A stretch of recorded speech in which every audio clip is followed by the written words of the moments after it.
යුරෝගේට් skill training centre වල අපි හදන්නේ මෙතනදී පුද්ගලයෙකුගේ හැකියාව. එහෙම නැත්නම් ස්කිල් එක.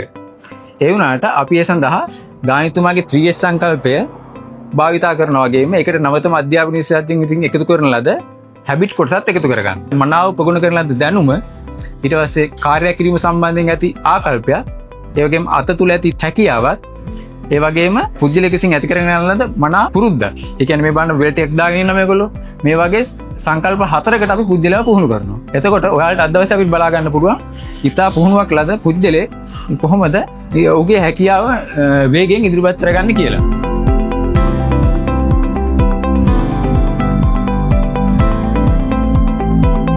සාමාන්‍ය වයර් එකක් සුද්ධ කරගන්න ක්‍රම දෙක තුනක් තියෙන්න පුළුවන්. අපි සරලව ගත්තොත් වේගින් වැඩි වෙන්න ඕනේ.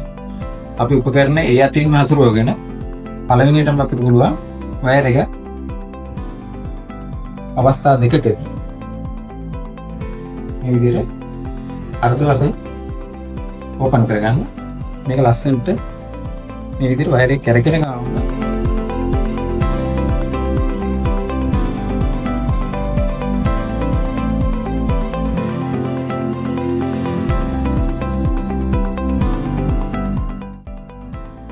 අපි දැන් බලමු අපේ ශිෂ්‍යයාට මේ දේ විදිහට කරන්න පුළුවන්ද.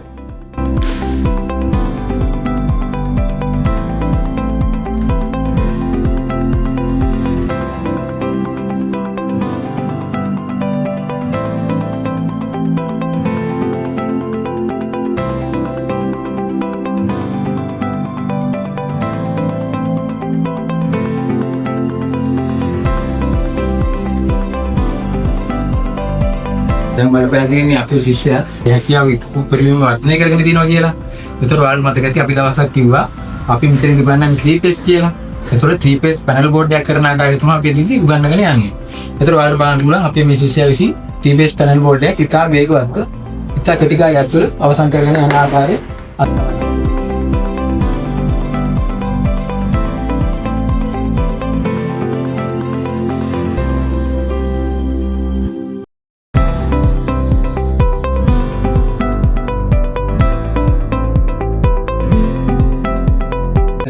මම ඉස්සර කිව්වා වගේ මෙයා යම්කිසි දැනුමක් වෙන වැඩ කරන්නේ මම කියන්නේ කෝච්චියක් තියනවා කියලා.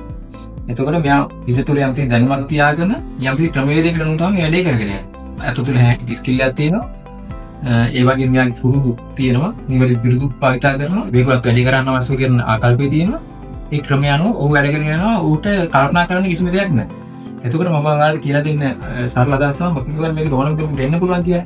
ඒ කියන්නේ ඇත්තටම අධ්‍යාපනයක් ලබනවා කියලා කියන්නේ පුද්ගලෙක් තරම් යන ඉස්කෝලේ. අපි ළඟ ඉන්න ශිෂ්‍යයා කොයිතරම් තිබුණා එයා ලොකු දැනුමක් නැති වුණා. එයාට අපි නිවැරදි ක්‍රමවේදය කියලා දුන්නාන් පස්සේ එයා ඒ යන්නේ හරියට කරගෙන යන්නේ. මාත් තේරුම් ගන්න බැරි කොටස මේකේ තියෙන මේකට අවශ්‍ය කරන තියරි ඒක අපි සම්පූර්ණයෙන්ම දෙනවා න්‍යායෙන්ම.